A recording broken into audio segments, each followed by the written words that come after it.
Thanks. Hi, everyone. Thanks for joining us today. So my name is Danil Zburivsky. I'm leading big data practice at Pythian, and on stage with me is Max. Max. Hi, my name is Max. I'm an SRE here in storage at Google, and I've worked on Bigtable and some other systems like that. Great. So at Pythian, we help customers to design, deploy, and manage data storage and data processing system of various shapes and sizes, everything from traditional relational systems to systems like HBase and systems in the clouds. So naturally, we deal with a lot of different types of data, and we see a lot of different use cases. And one thing that we see over and over again is dealing with time series data.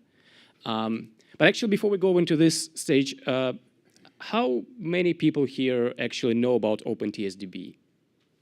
Oh, quite a few. How many people actually use OpenTSDB in production right now? Nice, great. So that would be useful, great. So again, quick recap on time series data in general.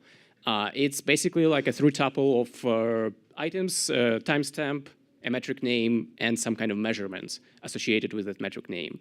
And the basic example that you can think of is monitoring of your systems, right? So let's say you monitor CPU load, and you have some data points at some timestamps.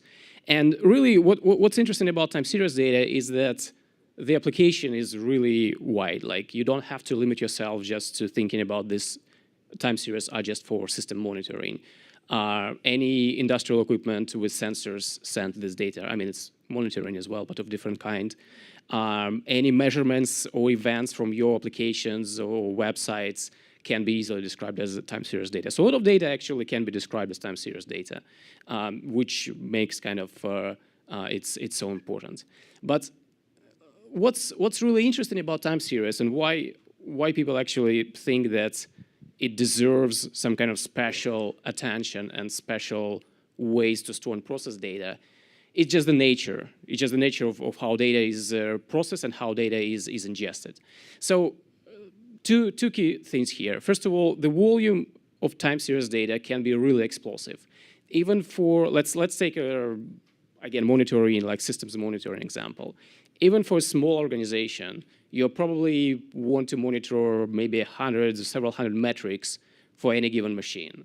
Like if you're running any kind of distributed system, you can have tens, hundreds, or sometimes thousands of machines. So multiply that by number of metrics, multiply that by usually per second granularity, because these days, I think it's a common point that anything less than a second resolution doesn't really help you much in discovering like performance issues and anomalies. So you really want to have this highly granular data. You have a lot of metrics, and you have a lot of servers. So if you multiply those things, you'll get huge volumes of data. So that's one thing. But really what's interesting is that the data arrival and access patterns are completely different, like when you think about time series. So imagine we have these three metrics here, and they're generating some kind of data. So M1, M2, M3 being metrics, and T1, T2 being timestamps. So the data arise from this metrics in kind of this sequential order by timestamp, right? So as time goes by, each metric produces some kind of data point. So you can imagine it's like an append-only log type of thing. But if you think about how you want to access time series data, the picture is completely opposite, because what do you usually do with time series data like CPU load? You want to see some averages, you want to see sums, you want to see maybe anomalies, you may want to do some analysis on some windows of this data. So you will access this data, like basically you have to pivot this table, right? So you want to see everything for metric 1, everything for metric 2 within the given time range. And I've seen many times myself when people try to implement, like it sounds really simple, and people try to implement this type of systems on relational databases, for example, because it can be hard, right? You create a table, metrics, timestamps, and you start ingesting data until it breaks. And if you think about how data would be stored in a relational database, basically you can think about tables being organized by different properties, right? So you can think about two ways. If you organize it by metric, so you have your metrics first, and then you have your timestamps. Then your ingestion will be ingested into the middle of the table, which relational databases don't really like because of the index splits and all these things.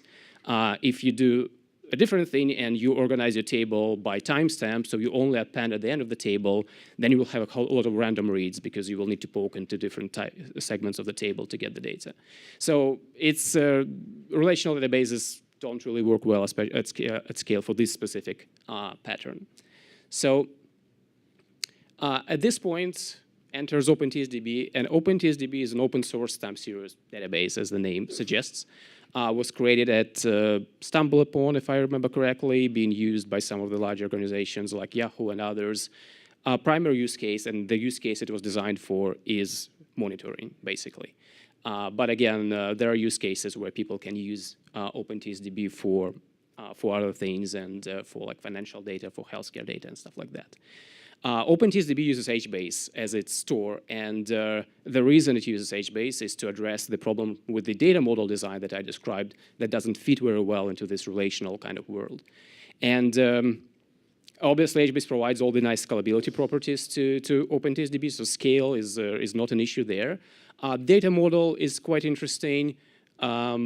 Basically, OpenTSDB really optimizes for volume and size. And as we know, in HBase schema design, designing row key is the name of the game, right? You have to properly design your row key, and OpenTSDB put a lot of thought into designing the row keys right to support this particular use case. So basically what happens is every metric, and it's the model in OpenTSDB is slightly more complex than just metric timestamp value. It also has some tags assigned to it, and the reason is, for example, you have CPU metric, which will be the same. I mean, the name of the metric will be the same across multiple hosts, but you will want to distinguish, like, okay, this is host 1, host B, host C, and you will use tags for host specifically, but metric will be just CPU. And what happens is OpenTSDB creates this kind of reference table where it stores the metric name and a unique ID for that metric. So basically, each new metric will receive a new unique ID as well as tags. So the row key design will basically in OpenTSDB mean that you will concatenate these unique IDs for metric, for tags, and create this kind of row key for this specific metric. Another interesting design point for OpenTSDB is that it stores data in long rows. Basically, each row in OpenTSDB schema would be an hour of data.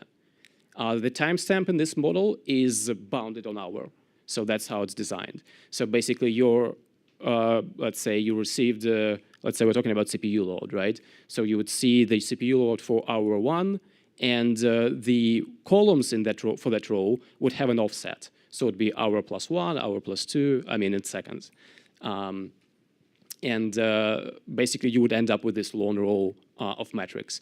And what it gives you very fast aggregates, right? Because to get an hour of data, you just need to read one row from HBase, which is really fast.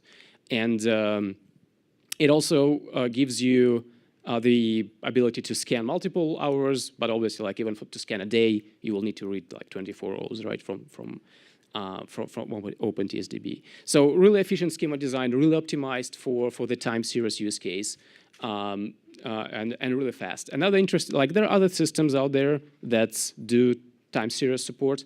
A lot of them lose granularity as time goes by. Like I think Graphite does that.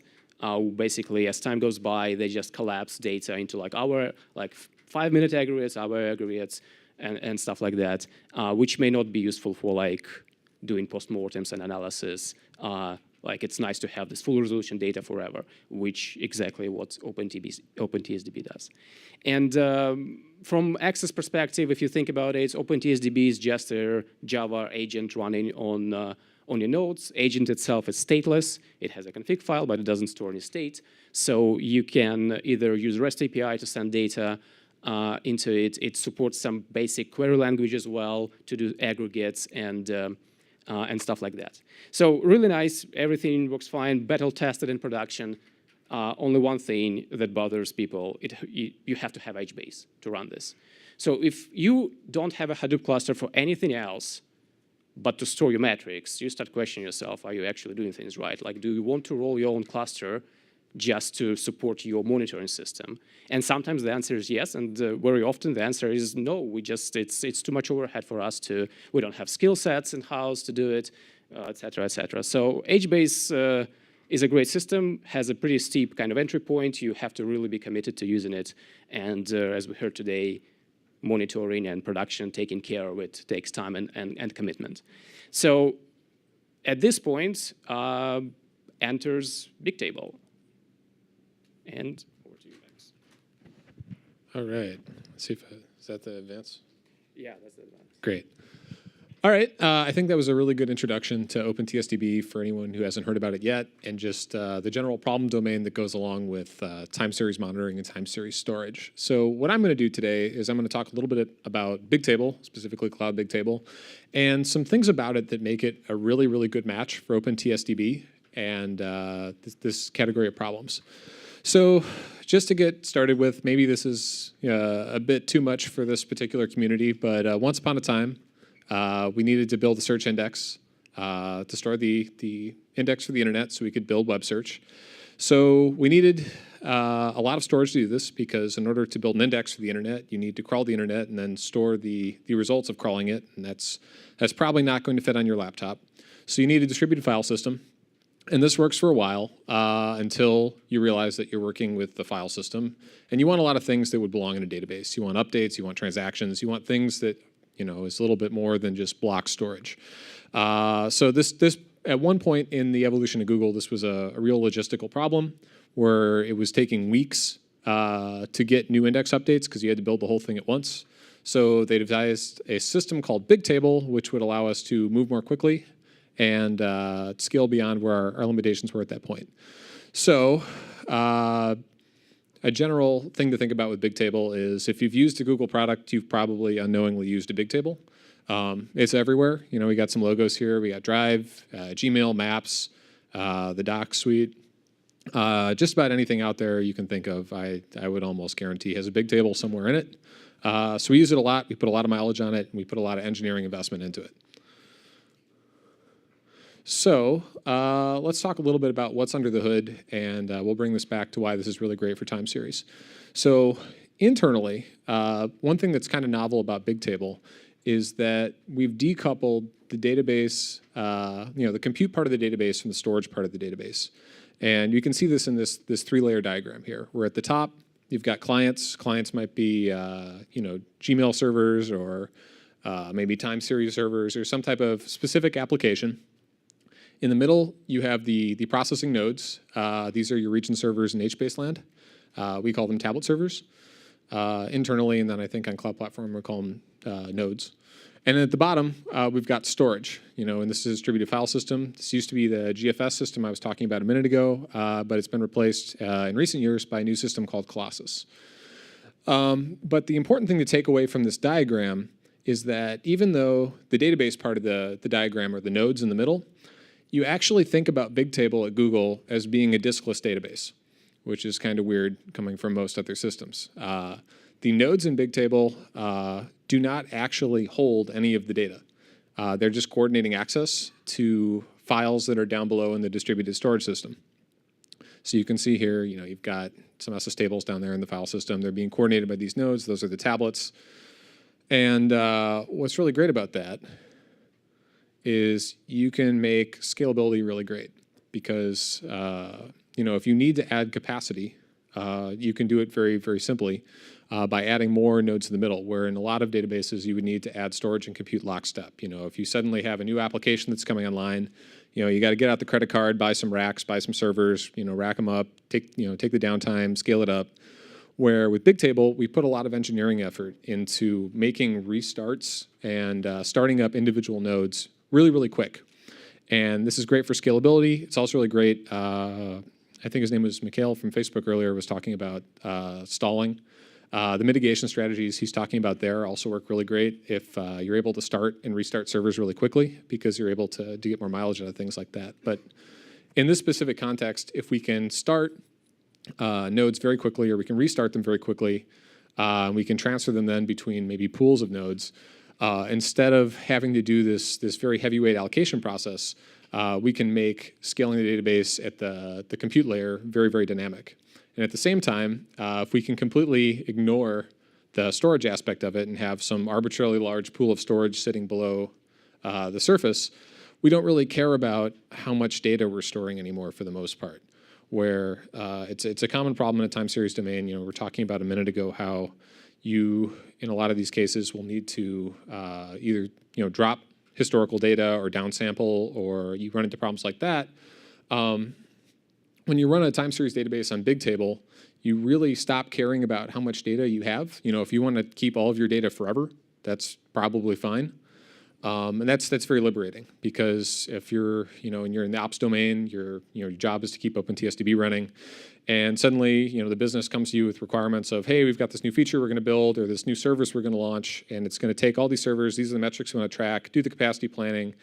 How do we integrate this? You don't want to run multiple time series services. That's operations overhead. It'd be really great if you could just keep one and you could scale it up. You didn't have to worry about where all the metrics are going to go. You have this arbitrary storage pool. And then if you understand the kind of load that the metrics generate, because you look at what your existing load is, you look at how many metrics you're adding, how many more servers you're adding, you should just be able to add these nodes dynamically and scale out. And this should maybe, adding the monitoring system for your new service you're going to launch shouldn't be this gut-wrenching process. It should be something you take maybe 30 minutes after lunch to scale up the servers a little bit, and you're done. So we talk a little bit about that's how things work in Cloud Bigtable. It's very important to point out that Cloud Bigtable is not a separate entity or something that we just came up with a cool logo for and threw it out on the internet and put an HBase API in front of it. It's the same Bigtable service that runs on our internal cloud that we've been running. Bigtable service has been up and running for like a decade. So we have a lot of mileage on this. We're very confident in how it works, how it performs. We're continuing to make a lot of investments in, coming, for what comes next. And it's the same database, the same code that powers all these services.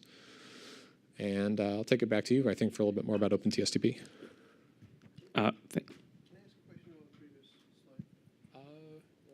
Maybe at the end? All right, yeah, thanks, Max. So basically, a little bit less than a year ago, Google came to Pythian and said, guys, we're planning to launch Bigtable as the cloud service. So can you think about some interesting use cases or scenarios where people would use it? And I was immediately like, okay, let's integrate OpenTSDB with Bigtable. And at that point, it sounded like a really easy task, because Bigtable is API compatible with HBase. So the thinking process was we would just plug it in and it will work. Well, it didn't happen. Because if you look closely at the OpenTSDB source code, you will find out a library called async HBase. And async HBase is an impressive re-implementation of HBase API client, which is fully asynchronous for HBase purposes. It doesn't use standard API. It relies completely on RPC and binary protocols to talk to HBase asynchronously. And the reason it does it, because OpenTSDB and time series is a good example of use case where fire and forget is a reasonable strategy. Like, you don't need to read the metric right away back. You don't care if it's actually gets to HBase exactly when you kind of send the write request. You don't have to be blocked and waiting on it, because the reader and writer are completely decoupled. Writer is your kind of usually agent that produces some kind of metrics, and reader is whether dashboard UI or a human doing analysis on the data. So completely decoupled in time things. So asynchronous makes a lot of sense. So obviously, just taking that and rewriting it into standard HBase API couldn't work right away, because we have to maintain compatibility with OpenTSDB on one end and use the standard API on the other end. And the problem with HBase standard API is that still doesn't support fully asynchronous calls. There are some workarounds like buffer mutator, which can buffer several writes and then fire them as a batch, but it's still not the same thing, because the flush is still synchronous. Your clients still get blocks on some of the operations. So we basically, for the beta and the async Bigtable, is our implementation of async HBase that supports Bigtable. For the beta, and it's out, it's in beta, you can read OpenTSDB docs. It has detailed instructions on how to build and deploy it. But we warn you that, it's not fully asynchronous, which means OpenTSDB itself will take a performance hit on some of the higher workloads. But it's still really, really decent. And we had to solve some of the some of the implementation issues here. Here, actually, I have to give credit to my colleague, Christos Solios, who actually did most of the implementation work for this library. Tremendous effort. He couldn't really join us today here, but yeah, he really contributed a lot into this project. So a lot of work ahead. So again, as I said, it's in beta right now. We would like to use native Bigtable API and gRPC, right, to make the truly asynchronous version of that, so we can match the like remove the bottleneck with the HBase API. And I mean, actually, all 3 bullet points here are related. Like, if we remove that, if we have a truly asynchronous version of async Bigtable, then we will be able to actually do a fair comparison in performance between OpenTSDB on HBase and OpenTSDB on Bigtable, because right now it's apples to oranges just because we are not using the asynchronous portion properly. So now I will go on a little suicide mission. I will try to do a live demo. So just bear with me, give me a few moments.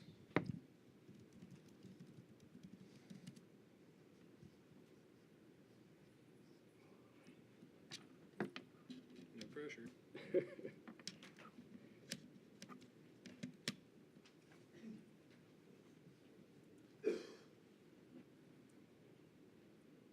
All right, awesome. So really quick, we have a small project which we used for development on Google Cloud. So what you see is a Google Cloud console. The setup is really straightforward. We have several Google Compute instances which run TSD agents, so these Java stateless agents which collect metrics. We use JMeter just to generate some random noise metrics and just hammer TSD agents. And we have a small, tiny test cluster on Bigtable. I think 3 instances, that's the required minimum. So really kind of out-of-the-box type of setup with like little tuning or anything. So what I will want to do, I will want to fire up the JMeter. And again, bear with me here for a second.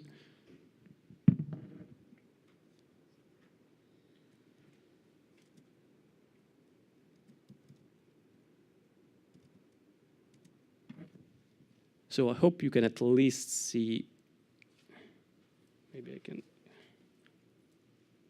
So what will be happening, like we have a JMeter script which generates a lot of metrics, writes them to a TSD agent on this compute instance. And what I really want to show you is several things. First of all, the non-existent workload on Bigtable. So this actually shows you that we have a bottleneck on TSD itself right now. You will see CPU load on the VM kind of plateaus out at 30%, and we can't, with one TSD agent, we can't go beyond that because we just can't write like TSD blocks us on writes and doesn't allow us to go further.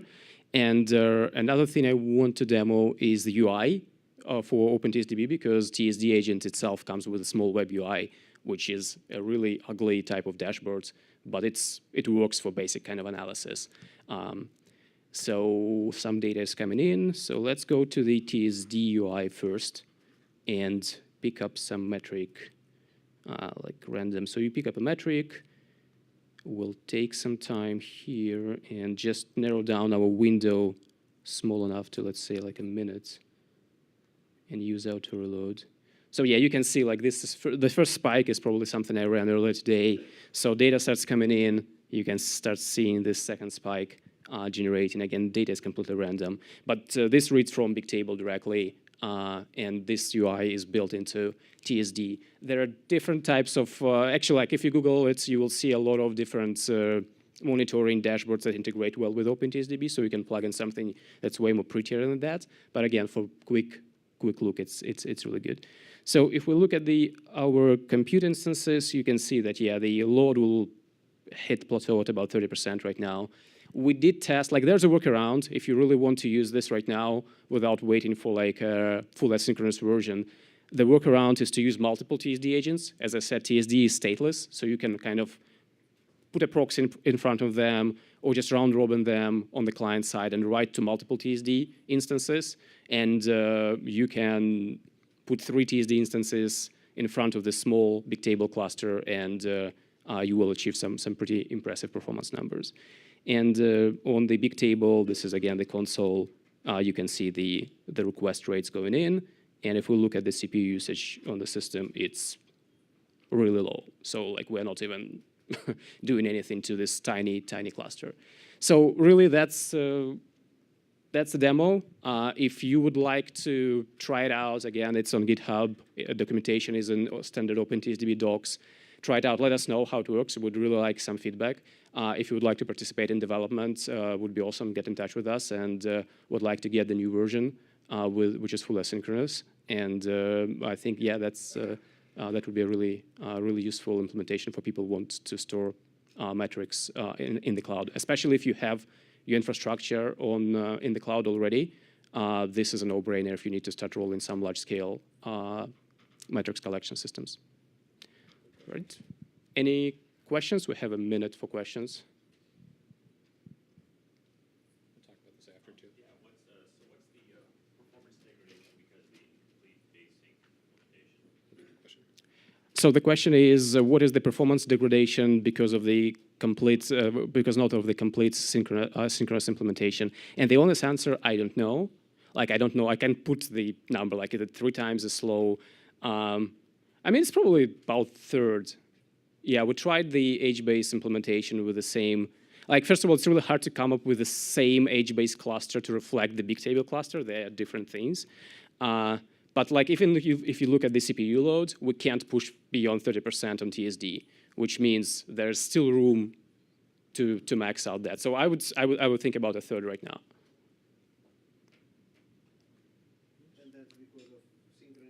That's only because of synchronous and synchronous. Yeah, we'll look at the Bigtable statistics, and they are like flat. It's not even doing much. That's like the main piece of work that needs to be done.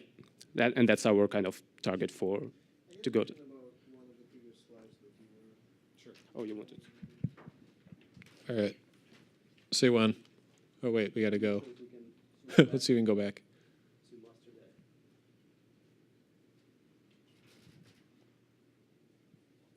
Maybe.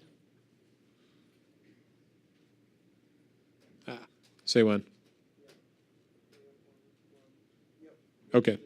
So you were, I don't know if this works.